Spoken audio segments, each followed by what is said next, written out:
Bismillahirrahmanirrahim. Assalamualaikum warahmatullahi wabarakatuh.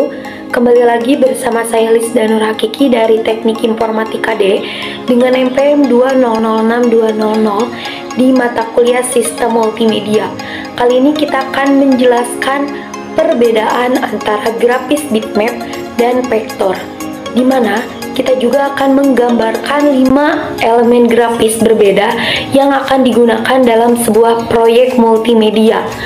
Di sini kita menggunakan Adobe Photoshop.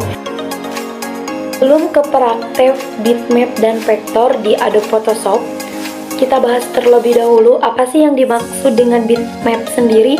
Bitmap atau BMP adalah format file gambar yang berfungsi untuk membuat dan menyimpan grafik komputer, di mana bitmap adalah gambar digital yang terdiri dari matriks titik. Artinya, dalam font bitmap, setiap karakter didefinisikan sebagai pola titik dalam bitmap. Kemudian kita langsung ke pengertian vektor. Vektor merupakan gambar digital hasil kombinasi antara titik dan garis melalui proses rumus matematika sehingga membentuk poligon untuk membentuk objek gambar tertentu. Oke, kita langsung saja ke perbedaan antara bitmap dan vektor, teman-teman. Di bitmap untuk komponen pembentuknya yaitu tadi dari pengertiannya juga itu titik-titik, kemudian di vektor garis dan kurva matematis, kemudian dari sifat resolusinya, teman-teman, itu dipengaruhi resolusi dan ukuran relatif besar. Kemudian kalau di vektor itu tidak dipengaruhi resolusi dan kemudian ukurannya relatif kecil. Nah, teman-teman bisa kita lihat ini untuk contoh di bitmap sendiri ya. Nah, kita lihat di horizontal resolution ya, teman-teman.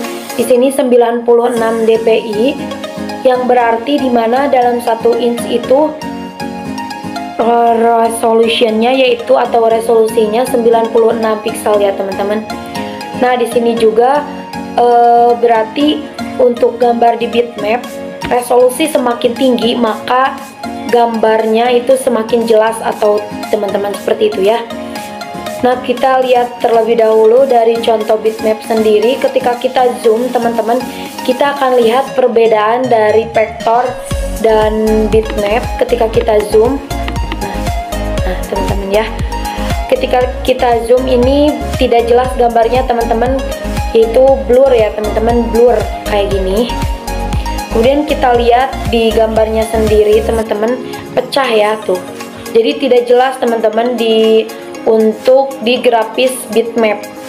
Kita lihat dari contoh vektor sendiri. Nah, di contoh vektor ini memakai format AI ya, atau dari Adobe Illustrator.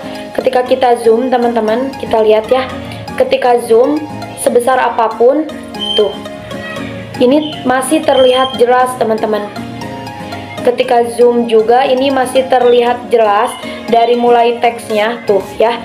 Ini perbedaan dari grafis bitmap dan vektor. Oke, ini merupakan perbedaan lainnya dari bitmap dan vektor ya, teman-teman. Nah, kita lanjut ke praktek di Adobe Photoshop membuat bitmap ya, desain grafis bitmap, teman-teman. Kita buka terlebih dahulu Adobe Photoshop-nya. Oke, teman-teman, kita langsung ke tampilan awal. Kita bakal membuat poster. Di sini kita rectangle tool atau membuat kotak terlebih dahulu untuk backgroundnya. Backgroundnya memilih warna hijau. Kemudian kita bikin lagi layar lingkaran, teman-teman. Nah, layar lingkaran di sini untuk sebuah objek gambarnya ya, buat background objek gambar yang di sini. Kemudian kita atur terlebih dahulu untuk ukuran dari objek gambar sendiri. Nah, kemudian kita atur dari fonts atau teksnya sendiri, teman-teman. Kemudian kita kirimkan lagi buat objek gambarnya di sini. Kemudian kita atur lagi buat teksnya, teman-teman. Nah, kemudian selesai. Kita akan mengkonvertnya jadi JPEG ya, teman-teman. Flatten image. Kemudian kita klik file, kemudian kita save. Nah, kita simpan dengan format JPG, teman-teman. Dan ini hasilnya. Bagus banget ya teman-teman dari desain grafis bitmap. See you next time.